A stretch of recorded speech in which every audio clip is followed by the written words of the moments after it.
Hello YouTube, it's David with a brand new video for you all today, and today I'm showing off some amazing Doctor Who merchandise that I've picked up over the last couple of weeks. Now this will not include any of the B&M sets. I've checked, they haven't shown up in any stores in Glasgow as of yet, and in fact the one closest to myself, which is the one in the Glasgow Forge retail park, had no Doctor Who stuff whatsoever. Not even any of the old sets. I scoured for like an hour, I checked, I asked the questions, nothing. So you won't be seeing anything like that in this video. But what you will be seeing is some really cool stuff. No figures, but some really cool stuff. We'll start with something that anyone who's been watching this channel would have already seen, but it is Doctor Who, the music from 1985, I believe. Really beautiful cover. If you want to see more of it, I've done a full video. I'll put it on the card, which will be up here. Definitely check it out. Really good video. I go in depth. I show, or like rather play some of the songs. I show the artwork, the back and the front, all that sort of stuff. So if that's something that interests you, definitely go out and check that video out when you're done with this one. Next up is this beautiful 2022 Doctor Who annual with the 13th Doctor on it.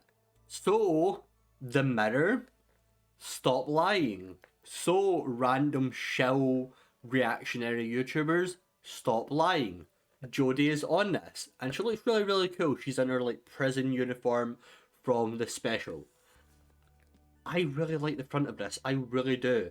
I prefer this to the compositive, kind of shoddy, like Photoshop jobs that we get on a lot of the modern ones, and even some of the classic ones as well.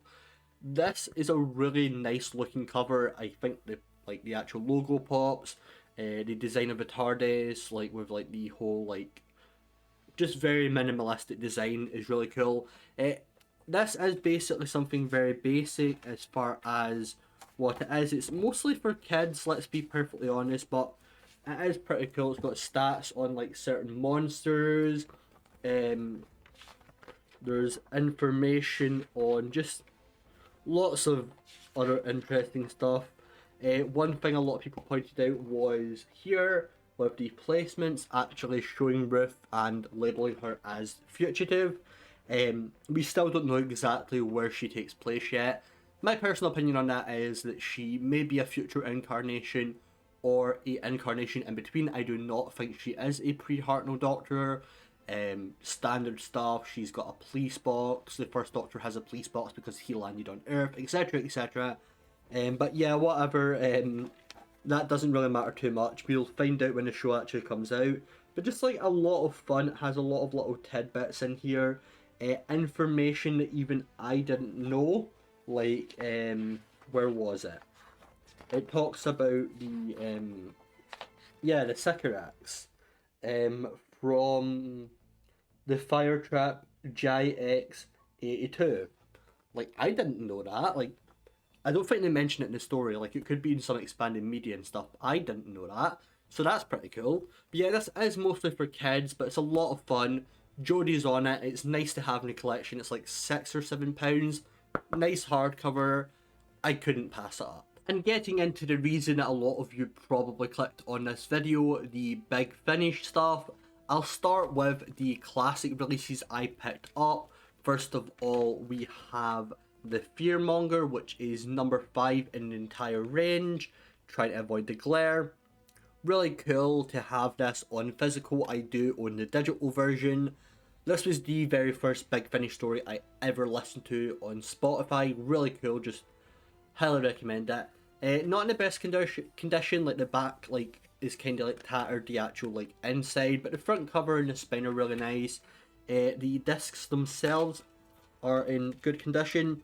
The case is broken, which kind of sucks, but I can replace the case fairly easily, so it's not a big deal, and just having it physically in the collection is definitely fun. And now for another Big 50 range that definitely isn't broken or damaged or anything like that, we have number 25, Colditz. Now this one, as you can probably tell, is sealed, and I intend to keep it that way. I'm never going to open this. This is one of my favourite Big Finish stories. I love like anything World War II related, as a lot of people might know. Just really, really cool. Really just really cool. I really like it. I like the design. I like seeing the TARDIS. I like seeing the Doctor and Ace. You've got that kind of like Nazi-esque, without actually showing any sort of swastikas or anything like that. It takes place, as the name might suggest, in Colditz Castle. I'm not going to get too much into it because both of these stories are going to be part of a series I'm doing where I'm reviewing 7th Doctor and Ace stories with a friend. So we'll discuss those another day. Next up, we have one from the Torchwood monthly range, and that is Cascade, or Torchwood _Cascade CD rip.tor. But I believe on most like sites and stuff they just list it as Cascade. This is a Toshiko story.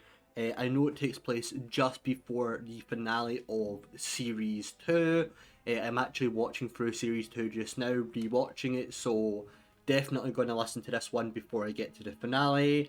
I love Tosh as a character. She's just really well written, really well developed. She's like very like kind. She's pretty much, especially in Series 1 and 2, like the heart of the series in a lot of way for me. Really glad to have my first Torchwood monthly range CD to add to the collection. Next we have 1963 Fanfare for the Common Men. Really, really cool, very Beatlemania-esque with the cover, that very Abbey Road inspired cover. Of course, you've got Nyssa in here, played by the wonderful Sarah Sutton, who I have, of course, met. Nyssa, best companion if you ask Josh Snares. Yeah, just really, really cool. I do have 1963, the Assassination Game, as well, and I know there's one other within the 1963 range, which I do plan to pick up before it goes out of print, just so I have the complete 1963 trilogy. I think that'd be fun. I don't know if they directly connect to each other or if it's just like a series of 3 stories that came out around the same time that all take place in 1963, because according to the Doctor Who universe, 1963 is the only year that exists and ever happened, because we keep going back there. And last but certainly by no means least, the latest pickup I've got from Big Finish. This one came out very recently, and it is After the Daleks. This is Doctor Who The Early Adventures. Carol Ann Ford comes back to reprise her role as Susan Foreman, also doing some narration. Basically, this takes place after Daleks' invasion of Earth, which is one of the best Doctor Who stories, especially of the black and white era. Really great story. If you haven't seen it, definitely check it out. My advice is don't watch it all in one sitting. It definitely wasn't designed for that. It's a bit of a longer story.